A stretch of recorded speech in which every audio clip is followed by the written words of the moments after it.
dan sasarannya adalah untuk 2 siri PGRM bagi setiap Dewan Undangan Negeri. Kita ada 600 DUN di seluruh Malaysia termasuk 40 zon di wilayah persekutuan.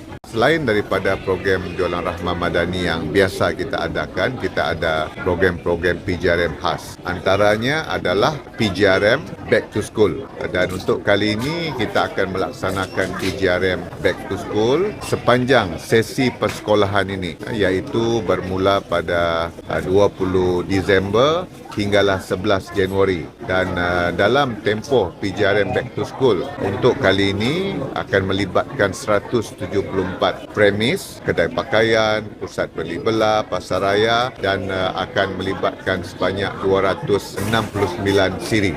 174 premis dan 269 siri PGRM Back to School, dan ia akan melibatkan diskaun untuk barang-barang keperluan sekolah yang melibatkan di antara 45 hingga 80 SKU, diskaun di antara kadar 10 hingga 30%. Jadi ini merupakan salah satu inisiatif untuk kita membantu meringankan beban sara hidup keluarga-keluarga kita yang memerlukan dalam membuat persiapan bagi menghadapi sesi persekolahan yang akan bermula pada awal tahun.